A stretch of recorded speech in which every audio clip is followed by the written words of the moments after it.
Imagine you are a general, commanding the greatest army the world has ever seen. You've conquered nations, toppled kings, and your soldiers follow you without question. Victory seems inevitable, until the world itself turns against you. The sun fades, leaves fall, and roads become thick, clinging mud.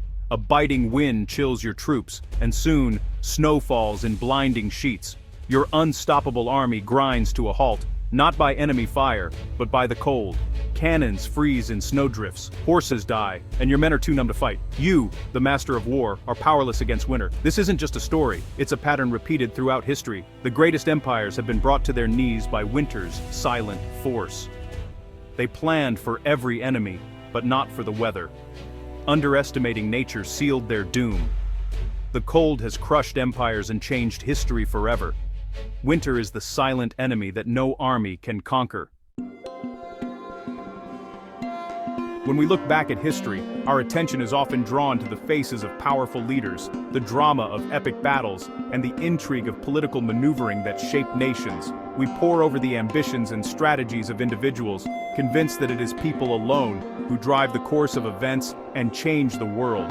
Yet, there's a powerful, often overlooked actor in this grand story, one that doesn't speak, but whose influence is undeniable: the environment itself.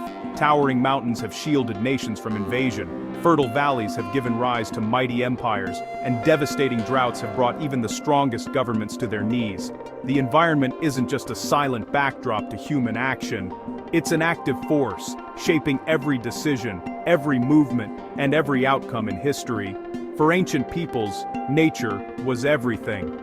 A bountiful harvest could mean the difference between prosperity and famine, while a frozen river could suddenly open a path for armies or trap them in defeat. To truly understand the rise and fall of empires, we must look beyond human ambition and see how these civilizations interacted with the world around them, their rivers, mountains, and climate. Some leaders learned to use the environment to their advantage, turning natural obstacles into powerful allies. Others ignored its warnings and paid a heavy price for their arrogance. The greatest catastrophes in history often struck those who believed they could conquer nature, only to be humbled by its immense power. The stories of these people and their struggles remind us that we are not separate from our environment, but deeply connected to it. Our fates intertwine. The land, the climate, the ever-changing seasons. These forces shape the destinies of nations just as much as any king, general, or revolutionary. Nature is the ultimate force on the historical stage, always present, always shaping, and sometimes reclaiming what humanity has built. Ignore the lessons of the environment, and history will be doomed to repeat its harshest and most unforgiving chapters. Empires expand in spring and summer, when weather favors movement and supply. These are the seasons of opportunity, when the land is alive and the world seems open to conquest. Armies march swiftly, food is plentiful, and morale is high.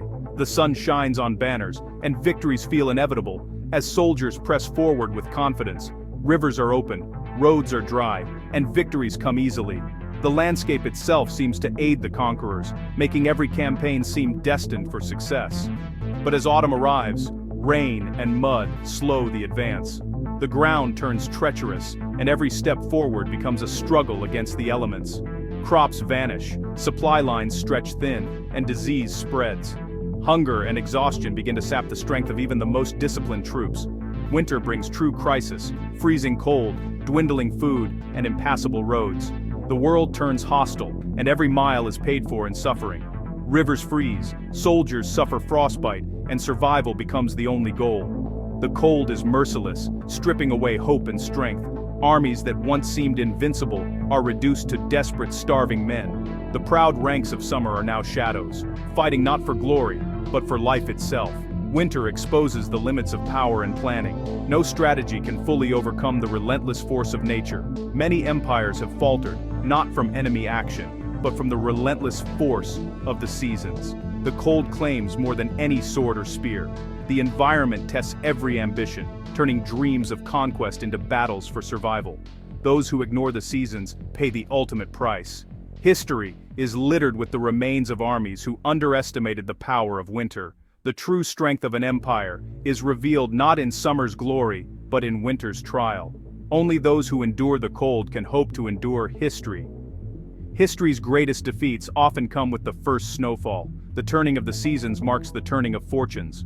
Winter is the ultimate test for any conqueror, separating the truly great from those who simply marched in the sun. In 1812, Napoleon led over 600,000 men into Russia, confident of swift victory. The Russians retreated, burning everything behind them. Napoleon's army marched through a wasteland, supply lines stretched to the breaking point. He captured Moscow, but found only ruins and ashes. No food, no shelter, no peace. As winter set in, Napoleon waited in vain for the Tsar to surrender. The first snows fell, supplies vanished. Forced to retreat, the Grande Armée retraced its steps through devastation. The real enemy was not the Russian army, but the Russian winter. Men froze, starved, and died by the thousands. Napoleon's invincible force was shattered by cold and hunger. Fewer than 100,000 staggered out of Russia. The myth of Napoleon's invincibility was destroyed. Winter, not war, decided the fate of an empire. The retreat from Moscow was a nightmare of cold and hunger. Soldiers in thin uniforms faced temperatures below -30 degrees. Many froze where they fell, their bodies found rigid in the snow. Food was gone, men ate horses, leather, even candle wax. Starvation drove some to madness and violence. Discipline collapsed as survival instincts took over.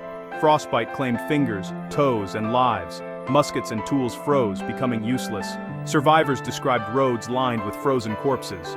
Of 600,000 who invaded, less than 100,000 survived. Napoleon lost not just an army, but his aura of invincibility. The Russian winter was merciless, indifferent to rank or valor. The cold was the true conqueror. History remembers the snow, not the swords. Over a century later, Hitler repeated Napoleon's mistake. In 1941, he launched Operation Barbarossa, invading the Soviet Union with confidence and speed. The German army advanced rapidly, expecting victory before winter, but as autumn rains turned roads to mud, the advance slowed. The Germans were unprepared for the brutal Russian winter. No warm clothing, no winterized equipment. When temperatures plunged to -40, disaster struck. Weapons jammed, engines froze, and thousands of soldiers died from cold and frostbite. The Blitzkrieg stalled just outside Moscow. The German war machine, so effective in summer, was paralyzed by winter. The Soviets counterattacked, pushing the invaders back. Hitler's arrogance had underestimated the Russian winter. The campaign became a war of attrition Germany could not win.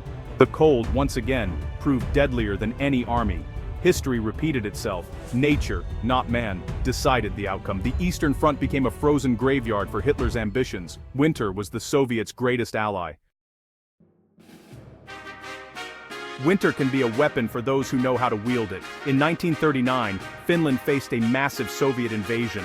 The world expected Finland to fall quickly, but the Finns were masters of their environment. Dressed in white, moving on skis, they struck Soviet columns with speed and precision. The Soviets, in dark uniforms and stuck on roads, became easy targets. Finnish tactics turned the snow into camouflage and mobility. They targeted Soviet supplies, starving their enemy in the cold. The Finns inflicted heavy losses, proving that winter could be an ally, not just an obstacle. Though Finland lost territory, their resistance became legendary. The Winter War showed that knowledge of the environment can defeat overwhelming odds.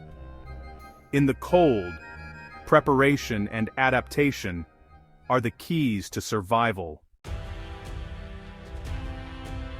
The defeats of Napoleon and Hitler in Russia are more than just military failures. They're enduring lessons in humility, echoing through the centuries as stark reminders of human limitation. Both men believed they could bend the world to their will, shaping history through sheer force.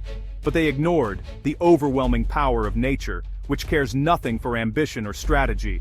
Their armies were destroyed not by superior tactics or cunning enemies, but by the relentless, unforgiving Russian winter.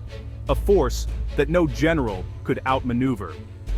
Napoleon's catastrophic loss marked the beginning of his downfall, shattering his aura of invincibility. Hitler's failure on the Eastern Front turned the tide of World War II, sealing his fate. Winter didn't just stop armies in their tracks, it toppled empires, redrew borders, and reshaped the course of history itself. These stories remind us that no matter how advanced our technology, or how great our ambition, we are always subject to the forces of nature, which remain beyond our control. We can build cities, command armies, and dream of conquest, but we cannot command the seasons or dictate the weather. The environment sets the ultimate limits of human power, reminding us that we are guests in a world far older and stronger than ourselves. Ignoring nature's rules, whether out of arrogance or ignorance, inevitably leads to disaster, as history has shown time and again. Winter remains an unconquerable kingdom, humbling even the proudest leaders and the mightiest armies, forcing them to reckon with forces they cannot defeat.